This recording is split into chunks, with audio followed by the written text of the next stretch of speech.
Halo, selamat datang di Market Talks KSPM FEB Universitas Indonesia. Gua Kenneth, dan hari ini kita bakal punya obrolan yang sangat menarik seputar pasar modal di Indonesia.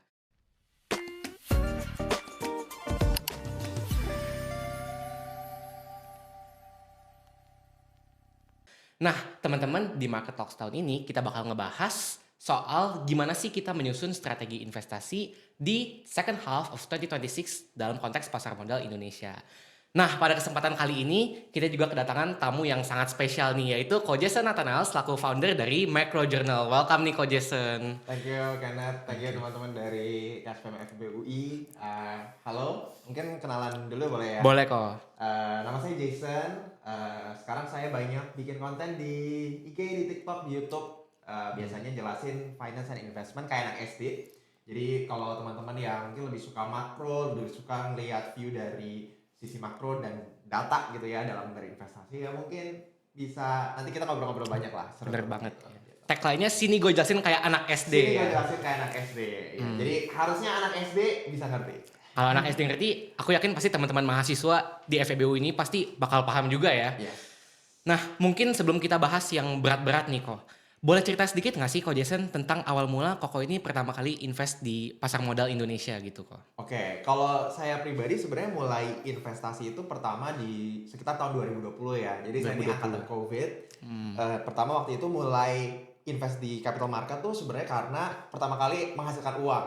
Jadi side hustle gitu, dapat duit pertama, akhirnya mulailah ngelihat ada apa nih. Dulu dari reksadana dulu. I see. Reksadana Main ya aman kan? dulu ya. Aman-aman dulu, Bener. pasar uang, pendapatan tetap gitu kan, saham gitu. Nah terus mulai akhirnya ngelirik single stock karena dulu tuh aku tuh persepsinya kalau misalnya ngelihat saham itu modalnya butuhnya gede ya kan, ada minimumnya lumayan besar dan belum ada terlalu banyak platform-platform yang untuk pemula banget gitu, kayak tampilannya tuh ribet, kayak kita yang masih awam pasti nggak ngerti. Nah 2020 udah mulai banyak platform muncul, marketing mereka gede juga. Apa nih gitu kan? Sebagai orang yang udah invest di reksadana pengen cobain nih saham kayak gimana. Disitulah akhirnya mulai beli saham dan itu kan lumayan dibilang beruntung karena ya lagi bottom semua tuh kayak Maret, April Bener. gitu kan. Jadi beli apapun merem naik gitu Meram kan. naik ya bener. Wah, gampang banget nih gitu kan. Guys. Ternyata tidak segampang itu gitu kan.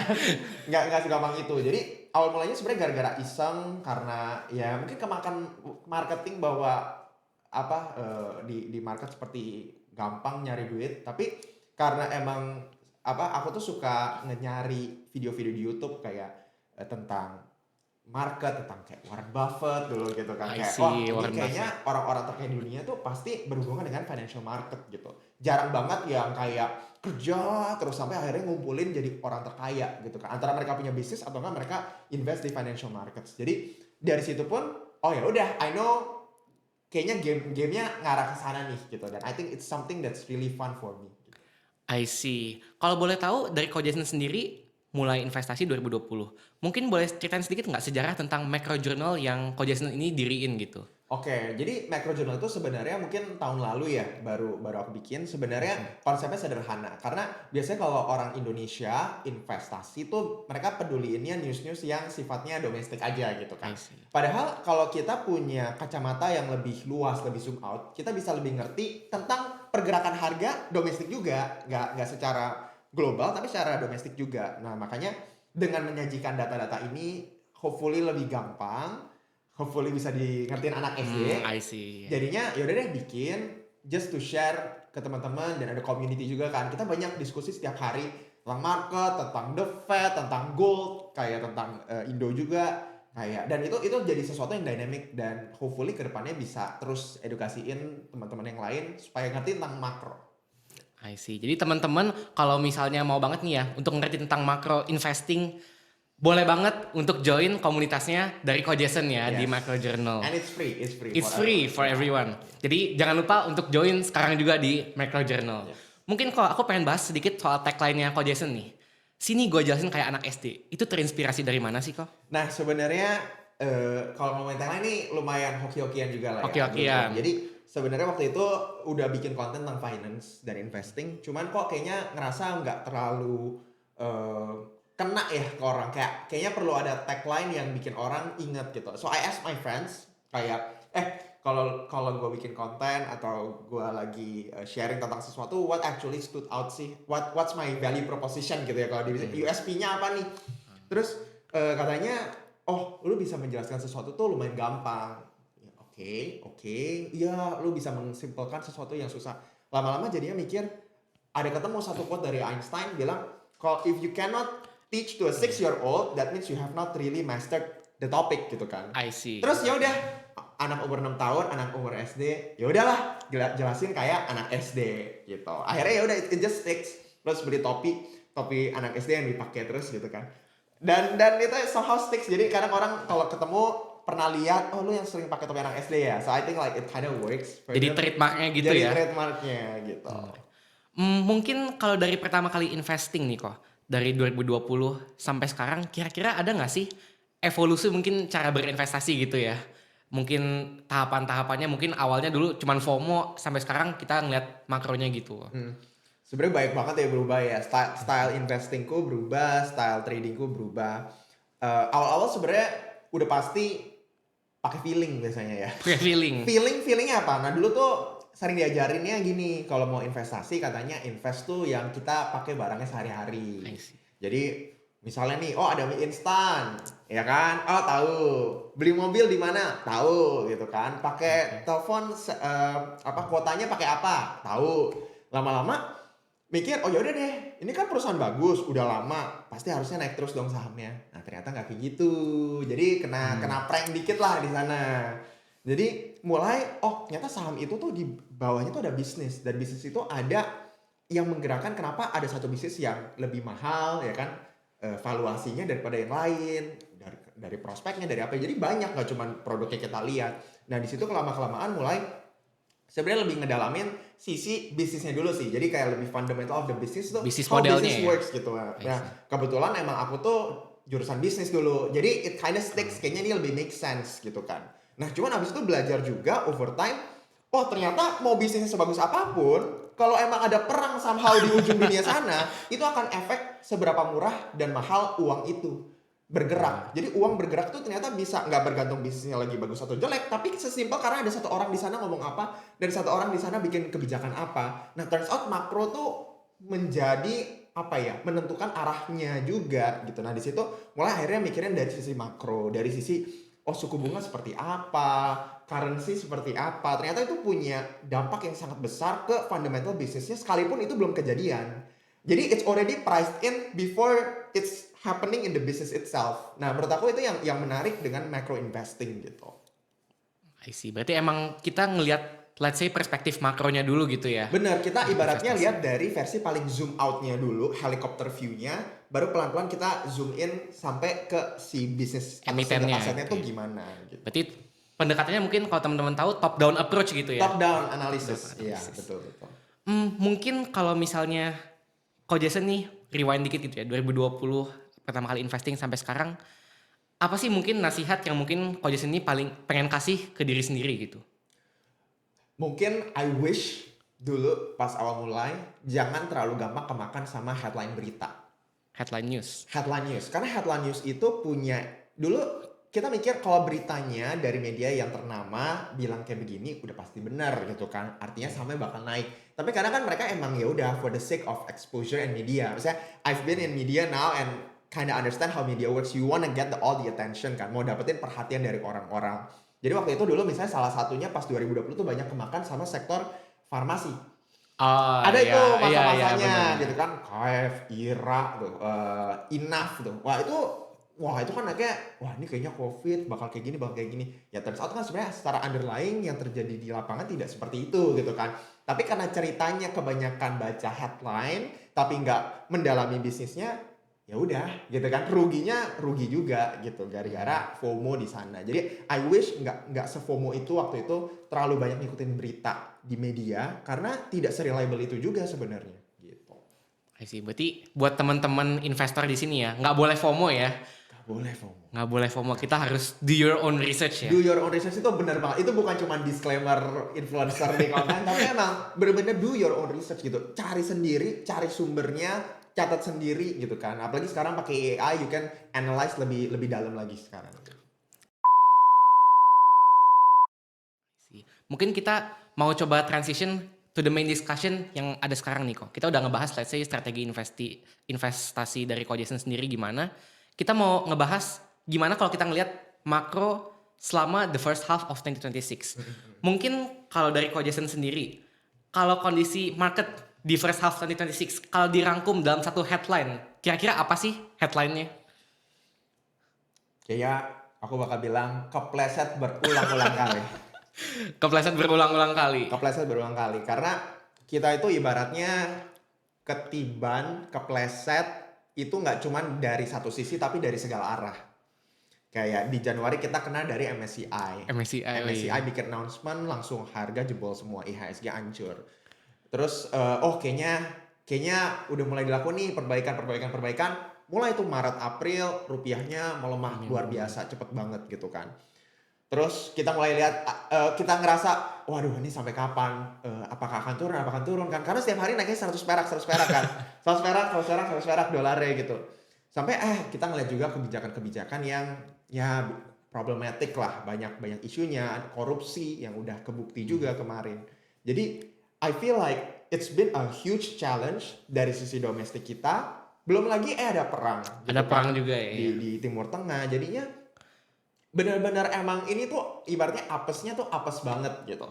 Tapi artinya there's actually a lot of opportunities juga kalau dilihat-lihat gitu. Karena benar-benar tuh sekarang a little bit of good news itu bisa bikin market rally banget gitu. Jadi kalau kita bisa menenangkan diri kita di saat momen-momen kayak gini, kayak semua orang tuh udah expect kita akan kepleset lagi habis ini gitu kan. Jadi sebenarnya itu membuat kita jadi bisa mikir, apalagi buat teman-teman yang mungkin baru mulai, maybe it's a good time. Ini ibaratnya kayak investing pas COVID 2020. Di saat udah hancur semua nih, sebenarnya kan agak mirip-mirip gitu kan. Nah cuma bedanya kalau COVID kan itu terjadi seluruh dunia. Kalau ini terjadinya di market Di kita Indonesia doang. aja ya. Di Indonesia doang gitu kan. Cuman ya I would summarize this year ya seperti itu sih. Tadi kan headline-nya jatuh kepleset berkali-kali gitu ya. Mungkin dari pendapat Cojason sendiri, apa sih yang membedakan koreksi di tahun ini dengan koreksi-koreksi tahun sebelumnya? Misalnya 2020 atau mungkin 2022 gitu ya. Kalau kita lihat di tahun 2026 khususnya gitu ya, kita ngelihat ini tuh terjadi quite structural. Jadi bukan cuman, kalau kita lihat 2020 itu kan terjadi secara global karena emang ada pandemi global. 2022 kita ngelihat sebenarnya waktu itu ada perang juga nih. Benar. Perang juga yang sebenarnya kalau kita mau coba bandingin perang yang 2022 sama perang yang sekarang lebih ekstrim yang 2022 loh. Iya. Karena harga minyak itu sempat meledaknya luar biasa gede. Bayangin inflasi di Amerika, di Eropa itu bisa 9%, 8%. Kapan lagi kepikiran inflasi di negara maju itu sampai 8%, 9% gitu kan. Oh ternyata karena gabungan dari minyak dan efek dari stimulus juga gitu kan. Tapi Indonesia juga lumayan tinggi loh. I think 5% ya. Nanti coba mungkin teman-teman cek lagi gitu ya. Cuman inflasinya tuh udah parah banget. Makanya tech winter kan. Startup hancur semua, saham kayak Meta bisa hancur 80%. Di Indonesia juga banyak saham-saham yang hancur tuh 2022. Tapi kita ngelihat di tahun ini, secara global emang ada terjadi perang, tapi di sisi lain currency risk. Nah, menurut aku itu yang paling besar sih, yang bikin rupiahnya melemah banget, terus outflow asing dari MSCI. Wah, itu bikin headlines di mana-mana. Dan di sisi lain, di semua negara lain tuh lagi tinggi banget indeksnya. Benar. Negara lain maju, kita kayaknya jadi kayak turun opportunity ya. cost-nya juga pindah. Kayak ini lagi jelek banget, ini lagi bagus banget. Let me move my money dari sini ke sini. Nah itu yang bikin makanya kita keplesetnya juga makin beda gitu. Which is why sebenarnya this is kind of different juga sih sebenarnya kalau dibilang dengan 2020 gitu. Ini isolated Indonesian issue gitu. Nggak cuman sekedar global issue. Kalau misalnya Cojason nih denger ada orang yang ngomong IHSG merah, tapi bukan karena fundamental, mungkin kayak tipikal kayak Purbaya gitu ya, serok terus. Menurut Cojason setuju nggak? Apakah emang fundamental kita itu bagus? Sebenarnya kalau kita lihat fundamental ini kan cakupannya banyak ya. Kalau kita ngomong secara ekonomi, kalau kita lihat sebenarnya economic growth kita quite okay loh. Maksudnya terlepas dari semua berita yang ada ya. kita lihat dari consumer spending kita tuh masih very strong. Kemarin sih mungkin first half banyak ditopang oleh misalnya ada lebaran Lebaran. gitu kan. Tapi bayangin lebaran kita tuh masih masih daya beli masyarakat tuh masih cukup tinggi sebenarnya terlepas dari berita ngomong apa. Kalau orang bilang karena government spending, oke lah government spending kita emang naik cukup cukup besar gitu kan. Tapi ya di satu sisi government spending kan juga kind of necessary untuk ngepompa harga economic growth itu gitu kan. Tapi oke lah itu tetap that's an issue dan itu harus di solve for sure gitu kan. Mengefisiensikan yang tidak perlu.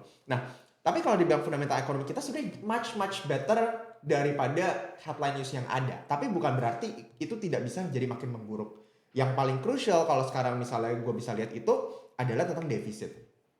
Dimana kita kan punya rule dimana defisit kita ke GDP itu di bawah 3% gitu kan. Dan kalau kita ngelihat kita nih kena babak belur dari banyak hal. Dari BBM, subsidi BBM di mana harga minyak udah membludak sedangkan kita cuman taruh tuh ICP kita $70 misalnya. Tapi sekarang misalnya Brent crude oil $100. Itu setiap $1 kita subsidi itu 6,8 triliun. APBN harus keluar lagi. Jadi ya tinggal dikali 30 mungkin itu udah 200 triliun. Mungkin itu udah mirip-mirip MBG sebenarnya kalau mau dibilang gitu kan. Tentang minyak itu karena kita masih net oil importer. Tapi di sisi lain ya itu kita jadinya oke, it's not as bad, tapi jangan sampai ini jadi memburuk juga apalagi kondisi rupiahnya lagi melemah, neraca dagang kita defisit kemarin gitu kan. Artinya kita bener-bener wow, kita lagi butuh banget untuk negara kita tetap kuat karena kita nggak pernah tahu juga secara global nih bakal kemana arahnya gitu. Dan dari defisit APBN yang tadi kok Jason singgung itu juga menyebabkan banyak lembaga rating global yang mungkin ada kemungkinan buat diturunin gitu ya ratingnya ya. Dan itu suka nggak suka itu matters karena mohon maaf tapi investor asing itu pasti bakal merhatiin mereka, S&P, Fitch, Moody's. Mereka akan memerhatikan rating dari bonds kita seperti apa gitu kan. Mereka nggak lihat berita-berita domestik kita. Sorry banget, mereka bahkan nggak dengerin influencer-influencer lokal kita gitu kan. Mereka ngeliatinnya news-news di media-media internasional itu gitu. Jadi suka nggak suka kita harus peduli juga. Jangan kita terlalu offend mereka in a way. Ini mah misalnya konspirasi atau apa. Enggak loh, beberapa hal yang mereka address tuh valid dan perlu diperhatikan juga gitu.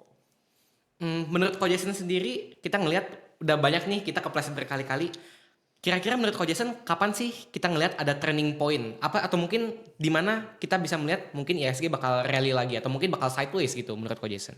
Jadi kalau kita lihat dari sisi IHSG ya, sebenarnya kan ini udah lumayan dalam ya. Kita mungkin udah sekitar 30% down year to date, tergantung kalian nontonnya di tanggal berapa.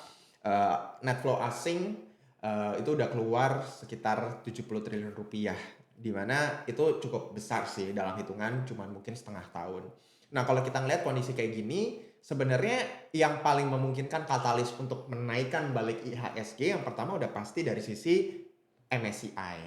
MSCI sampai sekarang masih nge-freeze semua uang yang masuk ke Indonesia gitu. Karena kemarin urusan transparansi bursa, ya kan walaupun ya bursa kita udah banyak ngelakuin loh. HSC list dikeluarin high shareholder concentration. Kelihatan nih mana yang 95% lebih sebenarnya dipegang emiten dan afiliasi.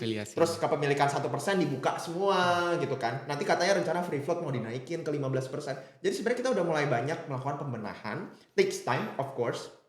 Tapi aku ngerasa dari sisi OJK juga ngeliat urgensinya ada sih ke sana gitu kan. Nah tinggal MSCI ini masih keras kepala nggak? Karena kan kita masih ada waktu Agustus dan November. Mereka review lagi. I would say mungkin November kita bisa unfreeze. Kalau November kita bisa unfreeze, uang bisa masuk lagi. Artinya kan likely inflow dari investor asing bisa masuk lagi ke Indonesia. Artinya mereka membeli lagi aset-aset Indonesia. Artinya mereka membeli lagi rupiah.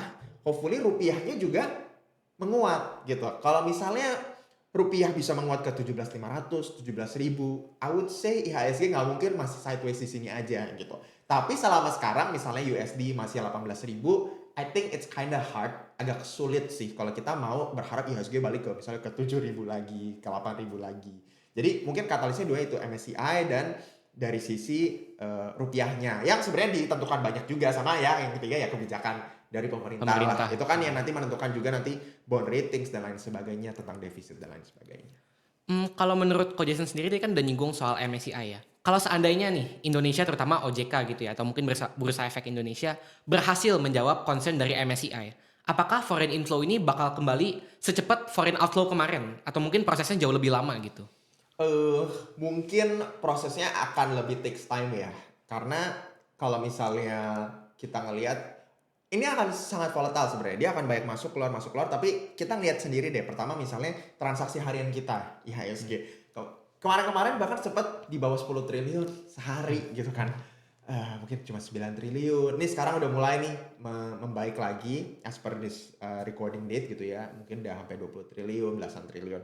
Cuman kalau misalnya dari sisi kita ngelihat bursa ya udah melakukan pembenahan, seharusnya asing juga ngelihat ini menjadi satu catatan yang baik sih. Karena ada juga gitu negara-negara yang memang di warningkan lah oleh MSCI, tapi ketika mereka melakukan pembenahan, turns out itu bisa membawa inflow yang banyak gitu. Kayak India salah satunya tuh dulu banyak kena warning juga tuh karena urusan transparansi juga agak mirip-mirip dengan kita.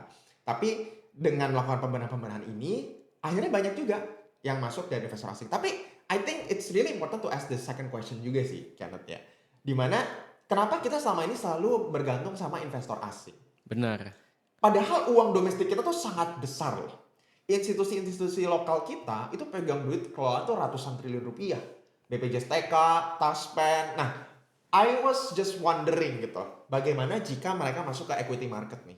Numpung nih asing lagi nggak suka sama kita percaya fundamental ekonomi kita baik, kita percaya perusahaan-perusahaan ini fundamentalnya solid, harga lagi murah banget, coba beli aja, gitu kan? Ya, tapi sama jangan kalau nanti rugi baju oranye, jangan gitu kan? Dengan framework yang jelas lah, dengan SOP yang clear gitu kan.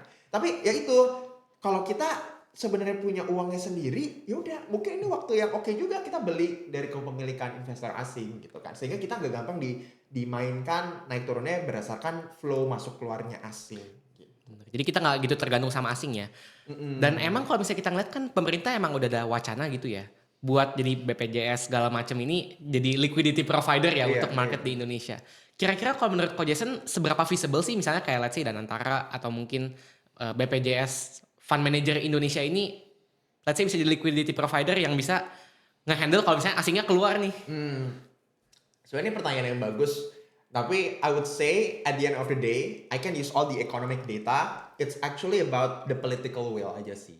Perlu emang ada ilmu politik untuk apakah ada urgency untuk melakukan itu gitu. Karena kalau kita ngelihat sebenarnya enggak, satu hal yang mungkin ya ini aku personally juga nggak terlalu suka ketika kita memberikan liquidity ke market. Artinya uang yang kita bisa gelontorkan ke real economy, kita malah turuninnya ke market. Yang paling kesel kan belinya obligasi negara. Maksudnya itu tidak terlalu kena practical efeknya ke masyarakat. Sedangkan ya kita tahu masyarakat kita juga dalam kondisi yang cukup sulit nih. Jadi bayangin kalau misalnya ini aku cuman kebayang headlinesnya ya. Oh, daripada membantu masyarakat ternyata malah membantu orang-orang yang main saham ya. Itu karena susah karena adopsi kita investor Indonesia di Indonesia masih belum terlalu banyak gitu kan. Kita masih berapa sih 27 juta ya pasar modal. Populasi kita 270 juta gitu kan. I think ya takutnya dipelintir-pelintir kayak gitu. Makanya it's actually quite political juga sih kalau ngomongin tentang ini, tapi ya kita ngelihat gitu kan. Kalau emang ujung-ujungnya ini membawa hal yang baik untuk masyarakat secara menyeluruh, I say why not gitu kan. Ini kan mereka kan juga punya mandat si fund managers ini gitu kan. Jadi selama mandat itu align dengan juga bisa menyejahterakan rakyat, I say why not. Tapi ya itu definitely harus dikaji berulang kali sih. I see. Memang perlu banyak kajian ya. Ya. Karena memang masih mungkin partisipasi investor di Indonesia juga belum segede itu ya. Tadi sekitar 20-an juta dibandingkan masyarakat kita yang mungkin 240 juta gitu ya. Jadi buat teman-teman boleh nih start investasi dari sekarang dan mungkin follow juga IG-nya KSPM untuk dapat market updates nih. Supaya kita bisa semakin aware gitu ya tentang pasar modal di Indonesia. Karena benar banget yang tadi Ko Jason bilang di awal, kalau kita ngelihat orang terkaya di dunia, mostly semuanya ada main ke capital market ya. Definitely, iya. Atau enggak seenggaknya jadi entrepreneur gitu ya. Mungkin kita mau lanjut nih kok. Let's say kita mau bahas soal rupiah ya, yang memang sekarang jadi headlines ya. Kalau kita ngeliat nih rupiah nyentuh 18.000. sektor apa sih yang mungkin paling terdampak di Bursa Efek Indonesia gitu? Oke, udah pasti kalau kita ngelihat ketika rupiahnya sangat-sangat lemah, yang paling dirugikan logiknya adalah perusahaan-perusahaan yang mereka melakukan impor bahan baku mereka dalam dolar. Tapi revenue mereka dalam rupiah. Rupiah. Nah, ini Iya. yang paling bahaya sebenarnya. Kenapa? Karena artinya margin mereka akan sangat tergerus. Keuntungan mereka dalam berbisnis akan sangat tergerus. Dan itu sesuatu yang di luar kendali mereka. Gitu kan. Kecuali mungkin mereka udah melakukan hedging foreign ya FX gitu lah ya. Swap segala macam Swap dan gitu segala ya. macam. Which actually some companies actually do that gitu kan. Karena mereka tahu rupiah overall secara historical melemah terus nih gitu kan. Nah, cuman pastinya kan outlook-nya akan buruk nih kalau misalnya akan terus melemah rupiahnya gitu. Jadi teman-teman coba perhatiin gitu kan.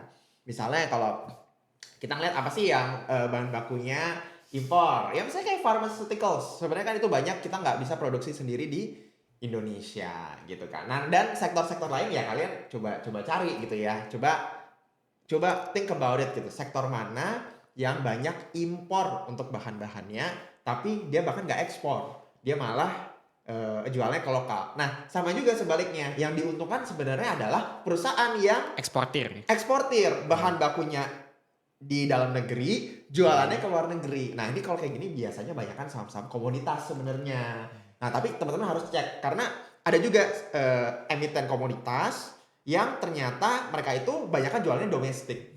Gitu. Terutama BUMN gitu. Nah, kalau itu sih udah susah lah ya, karena mainly pasti mereka akan jualnya ke domestik. Tapi kalau misalnya yang banyak melakukan ekspor, nah coba cari-cari sendiri lah. Itu masih ada potensial. Tapi kita harus lihat ya, kebijakan kan ada juga nih kayak ekspor satu pintu. Nah, ini Iya benar. masih kita nggak tahu juga nanti praktikalnya seperti apa efek realnya. Nah, jadi itu, tapi ada caveatnya itu, nggak semudah itu juga. Gitu. Kalau let's say rupiah ini stay di 18.000 terus nih. Mungkin nggak ada outlook menguat gitu ya. Kira-kira sektor mana sih yang paling resilient kok? Sebenarnya ya, ini suka tidak suka ya. Weirdly, salah satu sektor yang paling resilient sekarang itu adalah perbankan. Nah, ini mungkin banyak orang nggak suka pegang perbankan sekarang ya. Apalagi minusnya Minusnya udah dalam. dalam banget ya. Average-nya tinggi soalnya kan.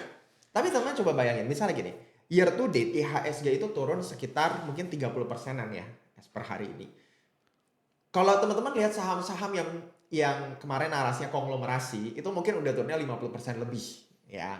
Ya tergantung lah ya belinya di berapa. Tapi dari peaknya. Kalau kita ngeliat year to date sebenarnya saham-saham perbankan tuh masih belasan persen, 20%, which is actually more resilient daripada IHSG.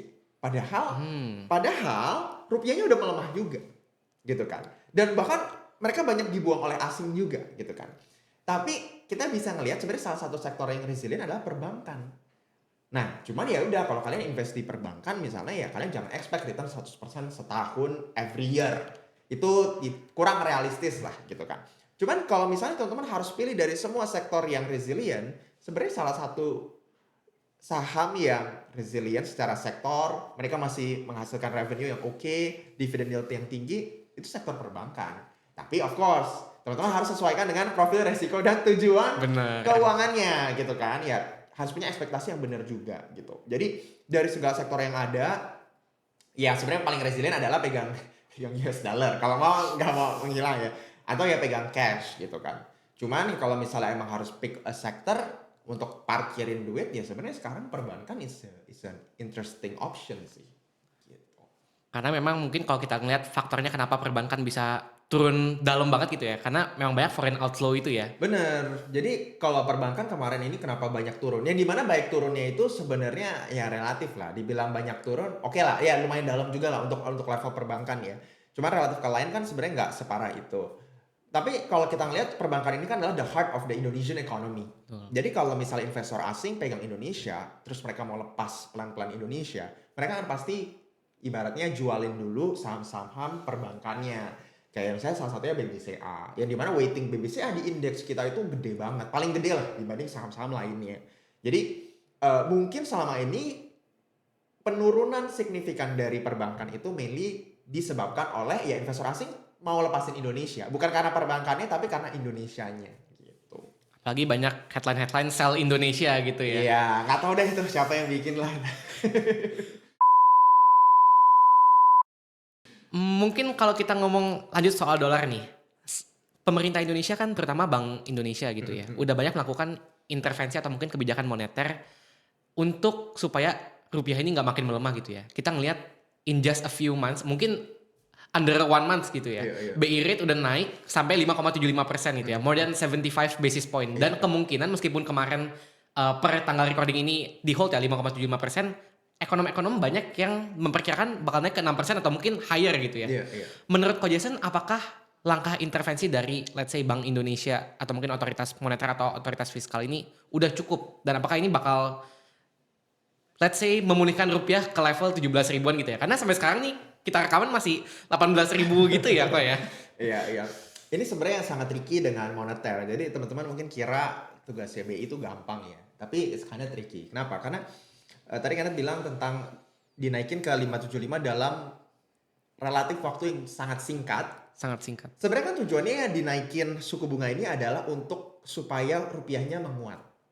Tapi teman-teman harus tahu juga, ketika suku bunga dinaikin, yang terjadi adalah biaya uang menjadi mahal. Cost of fund-nya tinggi. Cost of fund meningkat. Artinya apa? Jangan mikir cuma dari sisi emiten dan saham. Mikir juga dari sisi ekonomi masyarakat. Artinya bisnis-bisnis yang mau melakukan ekspansi akan semakin kesulitan. Karena biaya pinjaman jadi mahal. Orang-orang yang melakukan KPR sekarang udah kena floating rate sekarang. Bener. Ini lagi lumayan agak panik sih, gitu kan. Tiba-tiba floating rate-nya akan naik cukup signifikan. Ini kan masyarakat umum gitu kan.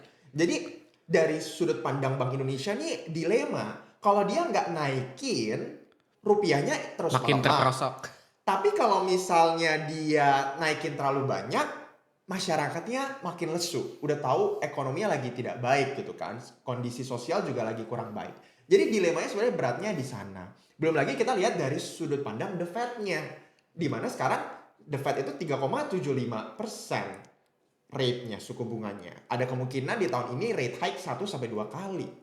Artinya gap antara suku bunga Amerika dan suku bunga Indonesia semakin menyempit.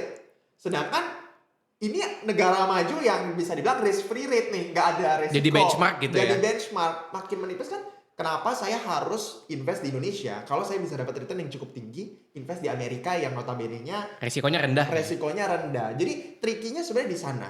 Secara domestik kita punya dua arah, belum lagi kita ada benchmark ke global. Nah ini yang bikin tricky sih. Nah apalagi belum lagi kalau kita ngeliat apakah rupiah melemah itu karena hubungan dengan moneter Bank Indonesia atau sebenarnya berhubungan dengan fiskal. Sebenarnya kan yang perlu dijawab adalah masalah fiskal ini kan tentang Defisit APBN. defisit APBN. Balik lagi ke situ. Makanya kemarin misalnya kayak Moody's, Fitch bikin negative outlook, sebenarnya kan hubungannya bukan ke sisi moneter, tapi sisi fiskalnya dari APBN. Itu yang jangan sampai kita menyelesaikan masalah yang bukan seharusnya diselesaikan, harusnya kan kita attack the problem. The root cause of the problem ya. Yes. Ada di ya let's say manajemen fiskalnya pemerintah Indonesia sekarang lah ya. Betul. Tapi kan ada juga mungkin pepatah yang ngomong let's say don't fight the Fed gitu ya. Apalagi kita ngelihat chairman the Fed yang baru ini si Kevin Warsh cukup hawkish ya. Ada kemungkinan yang tadi kok Jason bilang let's say ada kemungkinan rate hikes gitu ya dari the Fed sendiri. Menurut kok Jason seandainya the Fed naikin suku bunganya lagi, rate hikes, apakah BI ini bakal berani buat naikin lagi suku bunga kita? Justru kalau misalnya the Fed-nya naikin suku bunga, very likely BI akan naikin suku bunga. Justru mereka akan lebih berani kalau mereka tetap suku bunga. Artinya kan kalau misalnya yang satu naik, yang satu tetap, gapnya makin menyempit kan. Spreadnya makin sempit. Spreadnya makin sempit. Sebenarnya kalau kita mau masukin asing, investor asing, logiknya adalah kita lebarin. Kalau kita lebarin artinya kita kasih insentif lebih besar untuk investor asing masuk. Karena you can get a higher reward lah dengan masuk ke Indonesia. Jadi trikinya gitu, kalau misalnya the Fed-nya masih mau naikin rate hike sekali atau 2 kali, ininya harus dinaikin lagi. Nah, bagaimana dengan ekonomi masyarakatnya? Inflow asing mungkin akan membaik. Sebenarnya kalau kita SRBI ya, jadi Sekuritas Rupiah Bank Indonesia, di mana itu kayak di bawah setahunnya bondnya Indonesia, itu sebenarnya banyak inflow loh the last few months. Jadi masih menarik gitu. Tapi kan kita maunya longer term mereka invest di Indonesia. Tapi ya itu gimana nih kalau misalnya kita kasih suku bunga 7%, mungkin emang gitu kita bisa survive gitu kan dengan kondisi yang lagi lesu. Kalau suku bunganya tinggi, artinya economic growth semakin slowing down. Kita ready nggak untuk masuk ke fase seperti itu? Jadi dilemanya tuh sebenarnya banyak. Kita harus lihat dari sisi ekonomi, sisi dari inflow dolar, kita lihat dari sisi rupiahnya seperti apa. Nah itu yang bikin masalah ini tuh sangat-sangat tricky sebenarnya. Kalau misalnya kita ngelihat let's say salah satu penyebab lainnya gitu ya, selain suku bunga, mungkin banyak huru hara gitu ya. Kita coba helikopter view secara global, kita juga lihat kondisi geopolitik global ini lagi tidak baik-baik saja ya. Kita ngelihat bahwa mungkin ada perang sana sini segala macam. Dan ini sempat let's say mendorong kenaikan harga BBM yang nantinya menyumbang juga let's say ke defisit APBN dan sebagainya gitu ya. Menurut Ko Jason sendiri, seberapa sensitif sih sebenarnya the capital market Indonesia IHSG terhadap let's say geopolitik shock seperti ini? Oke, kalau kita ngeliat sebenarnya cukup signifikan nih ya. Bahkan kalau kita ngeliat sekarang harga crude oil, Brent crude oil, di mana itu benchmark kita untuk global oil price, itu sekarang di harga $100 per barel ya. Kemarin sempat sentuh $70 tuh sempat turun karena orang mikir kayak perang di Selat Hormuz udah mau selesai. Ternyata eskalasi lagi sekarang gitu kan. Udah naik lagi sekarang ke $100. Terus sekarang choke point-nya nggak cuma satu di Selat Hormuz, ada lagi di dekat Yemen ya.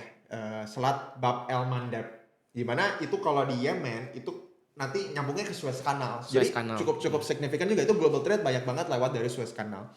Jadi dengan eskalasi perang geopolitik ini sebenarnya menciptakan volatilitas atau gonjang-ganjingnya harga minyak. Kenapa sih kita harus peduli dengan harga minyak? Karena kita harus tahu Indonesia adalah importir minyak. Jadi teman-teman coba cari datanya ya, lifting oil. Jadi kita ngambil minyak itu semakin tahun semakin menurun secara nominal. Oke. Sedangkan kebutuhan energi kita makin lama makin naik dong. Kebutuhan kita makin banyak. Artinya kita harus terus mengimpor minyak dari luar. Artinya apa? Kita harus ngikutin harga pasar dunia. Kalau harga pasar dunia bilang $100, kita harus belilah $100. Kalau harga dunia bilang $80, kita beli $80. Nah, masalahnya kalau kita ngomong tadi tentang subsidi BBM, kita ini tuh pasang punya namanya ICP atau harga yang kita patok untuk masukin ke APBN, itu tuh harga $70 doang. Jadi kita udah ibaratnya mengkalkulasi nih kalau $70 rata-rata setahunnya di 2026. Ternyata rata-ratanya sejauh ini udah naik, bukan $70 lagi, mungkin udah $90 secara setahunan. Mungkin kalau ini akan stay di atas $100, mungkin akan makin naik lagi. Nah, setiap $1 per barel kenaikan minyak itu menciptakan defisit tambahan 6,8 triliun rupiah buat APBN defisitnya Indonesia. Artinya kalau nanti sampai akhir tahun ini harga minyak masih tinggi, defisit APBN kita makin keok. Artinya apa? Artinya ratusan triliun rupiah habis cuman karena kita tidak punya infrastruktur yang cukup untuk sustainable minyak. Dan itu mungkin udah lebih besar daripada program-program unggulan lainnya secara nominal. Nah, jadi teman-teman harus peduli juga dengan concern ini gitu. Harga minyak sangat punya efeknya gitu kan. Mungkin ada beberapa harga dinaikin. Tapi kan kita lihat misalnya kayak Pertalite masih stay sama. Bayangin kalau misalnya pemerintah mungkin naikin Pertalite. I don't know what would happen gitu ya. Masyarakat yang lagi sekarang mungkin lagi struggling juga. Mereka lagi struggling di momen-momen ini. Jadi kalau kita lihat dari sisi itu kan defisit ngomongin apa lagi? Balik lagi ke inflow money, ke rupiah lagi. Jadi semuanya jadi menyatu gara-gara ini minyak ke defisit ke uang asing masuk nggak ke Indonesia gitu kan. Nah ini jadinya menciptakan dilema gitu. Kalau kita mau solve defisit problem ini ya kita berarti harus bikin ketahanan mandiri untuk dari sisi migas kita. Gitu. Belum lagi kalau misalnya kita ngomong soal migas gitu ya, itu kan trickle down efeknya ke real economy sangat terasa gitu ya. Harga BBM naik, harga transportasi naik, harga pangan bisa naik. Dan memang ini akan mungkin bisa chaos ya. Bisa chaos, ke inflasi akan picking up. Inflasi naik, masyarakat makin lesu lagi. Daya belinya artinya juga suku bunga juga harus dinaikin untuk mengurangi inflasi. Serba chaotic. Dan yang gue paling gak suka adalah ya ini kenanya ke masyarakat secara umum gitu ya, baik yang mereka invest di market atau enggak, mereka yang ngerasain secara langsung. Tapi kalau let's say kita ngelihat konflik global ini deh, kalau seandainya terus berlanjut, kita kan lihat Iran sampai sekarang ya belum damai sama Amerika gitu kan. Let's say perangnya lanjut terus sampai who knows kapan gitu kan. Sektor apa sih yang let's say bakal jadi beneficiary gitu untuk di IHSG sendiri? Sebenarnya kalau kita ngelihat ya di momen-momen saat ada geopolitical tension, sebenarnya saham-saham balik lagi ke komoditas. Kita coba benchmark ke tahun 2022. Teman-teman boleh cari sendiri, bandingin 2022 dan sekarang. Teman-teman lihat di 2022 saham-saham mana yang mengalami super cycle yang naiknya bisa berkali-kali lipat. I would say itu berhubungan dengan komoditas, batu bara, gitu ya. Oil and gas. Oil and gas ya. Jadi yang berhubungan dengan oil and gas, komoditi, batu bara, I would say itu punya story yang menarik sih. Karena kalau kita ngelihat ketika harga minyak naik, komoditas-komoditas lain itu ngekor juga. Batu bara juga naik. Karena batu bara kan supply for energy juga kan. Gitu kan. Walaupun mungkin lebih ke electricity gitu. Nah, hal-hal ini yang bikin sebenarnya kita coba ngelihat oke nih, dari kondisi itu berdasarkan sejarah misalnya di 2022 ataupun yang lainnya, kita bandingin dengan sekarang nih, dengan policy yang sekarang, dengan emiten-emiten yang ada sekarang, mana yang kira-kira diuntungkan gitu. Ya kalau tapi mungkin gua nggak akan spill emitennya ya, karena kalau spill emitennya nanti takutnya dibilang pom-pom atau gimana. Takutnya dibilang pom-pom gitu Gak ya. enak gitu kan. Cuman teman-teman coba cek apakah itu mungkin mereka yang transportasinya, logisticsnya gitu ya. Yang pasti kan ketika demand-nya naik, mereka mengalami keuntungan. Apalagi kalau mereka mungkin banyak kan customersnya adalah dari luar negeri. Nah itu yang teman-teman mungkin bisa lebih perhatikan. Tapi ya itu harus di-match lagi dengan kebijakannya gimana di Indonesia gitu kan. Ntar ada masalah RKAB lagi lah gimana. Iya. Ntar ada masalah Ekspor satu pintu, domestic obligation dan sebagainya ya. DMO dan ekspor satu pintu yang dimana ya suka nggak suka itu challenge-nya juga. Additional challenge yang berbeda dengan beberapa tahun yang lalu. Kalau misalnya kita ngelihat nih, let's say belakangan ini selain let's say saham-saham blue chip yang emang kita udah lihat, let's say perbankan gitu ya, kita juga ngelihat ada fenomena yang tadi Ko Jason sempat sebut juga ya, saham Konglo gitu. Menurut Ko Jason sendiri, let's say saham-saham Konglo ini kan kemarin kan IHSG sempat rally dikit-dikit kan karena saham-saham Konglonya gitu ya. Apakah fenomena saham Konglo ini sustainable atau justru membentuk sebuah economic bubble gitu? Sebenarnya saham Konglo ini menarik ya, karena kemarin itu banyak banget konglomerasi yang berbeda-beda ya. Ada konglomerasi misalnya Pak PP, Pak Bakri, Pak Happy dan lain sebagainya. Menurut gue yang menarik sebenarnya dari kasus yang terjadi di kenapa IHSG bisa rally begitu gede adalah kita harus bandingin dulu sebenarnya dan memisahkan saham Konglo itu sebenarnya yang apa aja. Karena kalau dibilang Konglo karena mereka dimiliki oleh Konglo ya enggak. I don't think that's the right definition. Tapi memang ada saham Konglo yang punya narasi tertentu. Jadi narasinya yang kita cek. Kalau misalnya kemarin banyak saham-saham Konglo yang narasinya adalah MSCI play katanya. Jadi kalau dia masuk ke harga segini, dia bakal bisa masuk MSCI. Artinya dia bisa dapat inflow dari asing gitu kan. Cuman kan itu berarti it's just financial engineering dong. Itu sebenarnya nggak boleh bilang kata manipulate. Tapi kita mengorkestrakan sehingga ini bisa di-accept oleh asing. Kenapa? Karena kalau misalnya dari MSCI, dia tuh nggak liatin fundamental perusahaan. Market cap. Bahkan bukan market cap-nya, dia ngeliatin free float-nya. Jadi free float-nya. Jadi mau market cap-nya gede, kalau free float-nya kecil, yang dia hitung cuma free float-nya. Nah, tapi kan ya kemarin kita juga ngeliat ya ada yang free float-nya sebenarnya tidak sesuai dengan apa yang disampaikan gitu kan. Cuman dengan narasi, kalau mereka cuma Konglo untuk mengejar market cap dan mengejar free float, I think it's not gonna be sustainable at all. Karena begitu udah asingnya masuk terus apa? Apakah masih ada story-nya? Secara bisnis masih ada prospek ke depannya gitu kan. Jadi kalau misalnya yang mainnya untuk menjual ke MSCI, di mana pasti nggak ada emiten satupun yang bilang kita mau melakukan ini untuk menjual ke MSCI. Nggak dong. Mereka pasti kan menjual mimpi dari bisnisnya gitu kan. Nah, cuman kalau misalnya saham-saham yang emang udah jelas, mereka sebenarnya pengen melakukan banyak akuisisi ke depannya. Mereka ada banyak misalnya Konglo ini dan Konglo ini collab gitu kan. Nah, ini kan sebenarnya mereka lagi working on something nih. Bisa jadi itu bukan bubble. Itu emang just business, alliances, mencoba untuk bikin sesuatu yang gede. Apalagi Indonesia, pasarnya besar, potensialnya banyak gitu kan. Nah, kalau saham-saham yang memang masih punya story secara bisnis untuk bertumbuh, I don't think it's a bubble gitu. Tapi buat yang dari kemarin ceritanya 90% tentang jualan ke MSCI, I think it's fair to say that those season is over lah. Berarti memang harus dipisahkan antara Konglo yang mungkin pengen sekedar naikin harganya buat masuk MSCI segala macam, atau mungkin let's say Konglo yang emang ada growth story behind the fundamental gitu ya. Yes.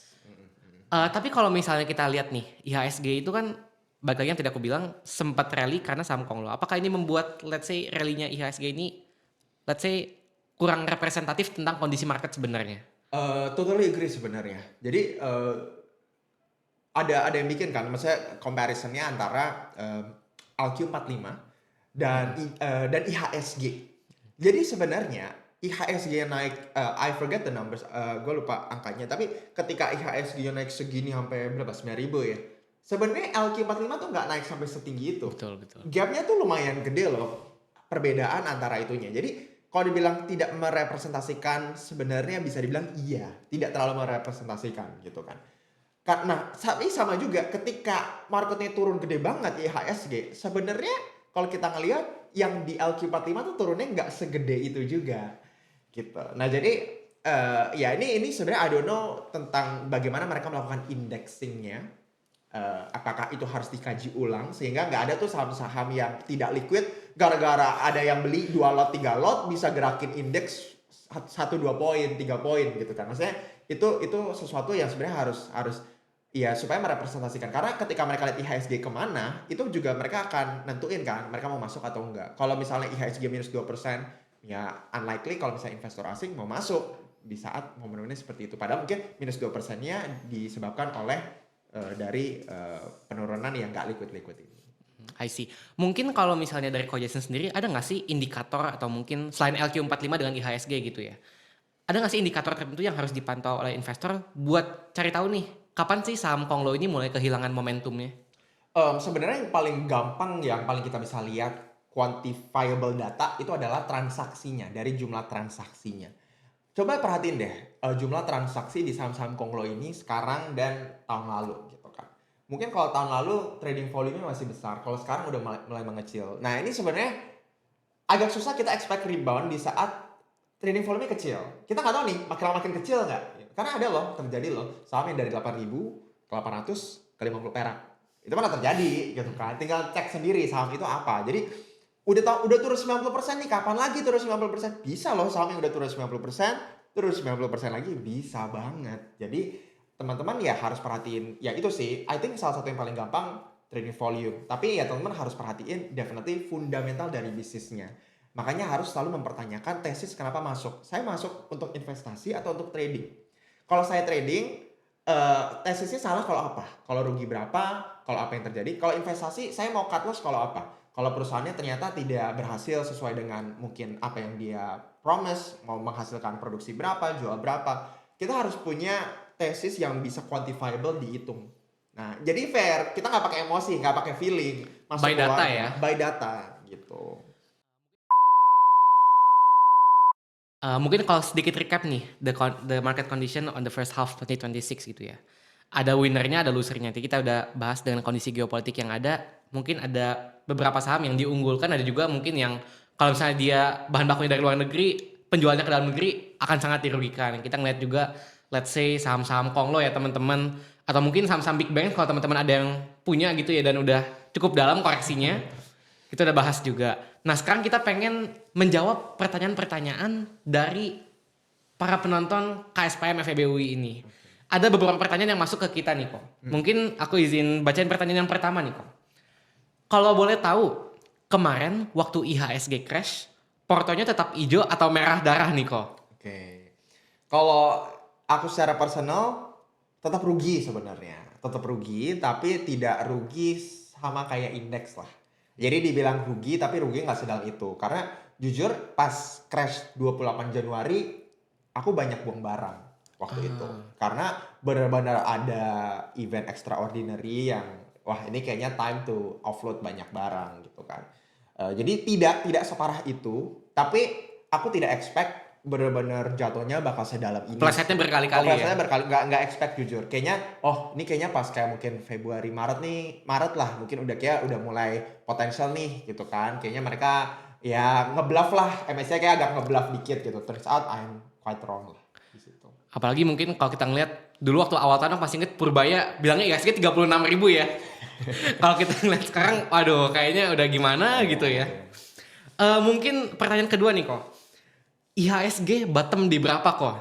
Nah, itu di berapa? Itu hanya Tuhan dan money managers yang tahu. Hanya kali Tuhan ya. dan money managers yang tahu. Iya, I don't know the answer. Jadi kalau mungkin teman-teman expect untuk dapetin jawabannya, gak ada yang tahu. Dan percaya deh, siapapun yang ngomong sebenarnya akan sangat sulit untuk nebak bottom. Karena harga setiap hari itu ditentukan oleh market participant yang tiap hari melakukan transaksi. Meresponi data yang ada, kejadian yang ada yang terjadi secara real time. Jadi akumulasi dari semua hal itu yang bikin market ini terus dinamis dan gerak kan. Tapi I would say IHSG akan bisa dibilang bottom ketika semua orang tuh rasanya udah ngerasa nggak ada harapan lagi. Jadi teman-teman coba perhatiin pas COVID 2020, kalau nggak salah bulan April atau Maret gitu ya, itu di saat benar-benar bottomnya COVID. Coba lihat news yang muncul di saat bottomnya COVID. Semuanya tuh news buruk. Nggak ada satupun news bagus. News bagus itu muncul pas udah rebound lumayan. Barulah keluar news bagus. Jadi kalau teman-teman mau nangkep bottom nih, ya walaupun tidak direkomendasikan ya, nangkep bottom itu susah banget. Teman-teman jangan nunggu sampai good newsnya keluar. Tapi teman-teman nunggu begitu ibaratnya fear and greed. Ini orang tuh udah fearful banget sampai udah nyerah lah. Udah capitulation kayak ini gak akan kemana-mana. Transaksi udah mulai sepi. Udah mulai gak ada lagi. Mungkin teman-teman yang biasanya main saham, trading saham udah mulai kayak pindah lah ke aset-aset lain. Nah di situ mungkin udah tanda-tanda bottom tuh. Jadi di saat orang udah desperate, mungkin berita tentang rupiah belum keluar, berita tentang yang lain belum keluar, tapi level desperationnya udah separah itu. I think that's the bottom. Tapi kalau dibilang angka, I don't know. Bener banget ya. Kalau misalnya kita ngelihat salah satu investor paling terkenal ya, Warren Buffett kan dia pernah ngomong, you cannot time the market kan. Bener. Karena kita nggak ada yang tahu gitu ya kalau tiba-tiba ada pidato-pidato gimana gitu. Itu. Kayaknya bottomnya makin bottom lagi ya. Nah itu setuju. Mungkin kita lanjut ke pertanyaan ketiga nih kok.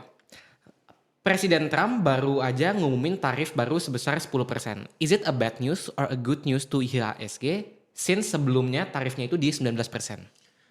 Sebenarnya yang quite tricky tentang tarif Trump ini tuh nggak ada yang beneran tahu sebenarnya tarif Trump itu berapa.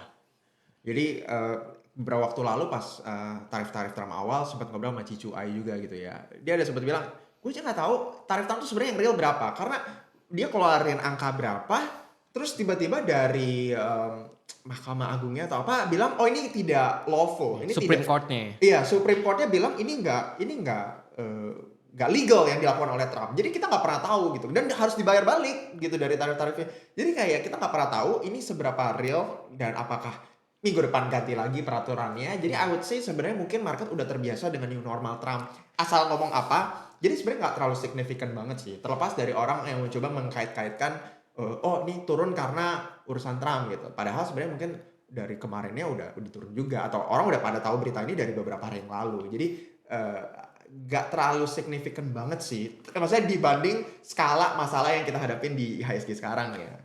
Berarti memang kita udah terbiasa new normal gitu ya. Mungkin Trump atau mungkin yang lainnya gitu. Ceplas-ceplos gitu ya. Mungkin harus subscribe Truth Social. Katanya bikin subscription itu harus bayar kalau mau dengerin beritanya. Kita lanjut ke pertanyaan keempat nih kok. Ko Jason kalau sekarang let's say dikasih uang 100 juta dan harus diinvestasikan let's say buat time frame itu 1 tahun ya, 12 bulan ke depan. Kira-kira pembagian portofolionya gimana? Apakah bakal let's say dominan di cash dulu, wait and see, atau mungkin masuk ke obligasi, saham atau gimana kok? Kalau misalnya sekarang mungkin majority masih tetap cash ya. Jadi I think waktu akumulasi ini baru mau mulai sebenarnya di IHSG ya. Jadi it's gonna be a kind of boring untuk IHSG, tapi mungkin akan mulai cari saham-saham yang fundamentally strong. Tadi yang udah sebut lah sektor-sektor mungkin kayak dari sisi commodities yang I would say banyak yang udah hancur lebur. Perbankan juga masih cukup menarik karena standar deviasi PBV band-nya udah luar biasa ekstrim, -2 lebih mungkin gitu kan, dengan dividend yield ada yang double digits. Margin of safety-nya terlalu luas gitu. I think misalnya merem pilih 4 deh merem gitu kan. Ya dalam beberapa tahun I would say kemungkinan ruginya semakin kecil lah gitu kan. Cuman tetap mencoba DCA aja sih, dollar cost average. Jadi nggak coba time the bottom karena ya kita nggak pernah tahu ya bottomnya kapan. gitu. Tapi ya itu buat teman-teman yang mungkin lagi banyak pegang cash, sebenarnya ini enak karena kalian punya banyak waktu untuk berpikir. Berarti bener ya kalau misalnya kata investor-investor itu cash is king. Jadi jangan lupa untuk simpan cash ya. Benar, benar, benar. Karena di saat-saat seperti ini mungkin kita bakal mendapatkan banyak saham-saham murah gitu ya. Atau Benar. mungkin saham Mercy harga bajai gitu ya. Jadi kalau teman-teman nggak punya cash nih, hilang nih kesempatannya nih buat dapetin saham-saham kayak gitu. Aku lanjut ke pertanyaan kelima.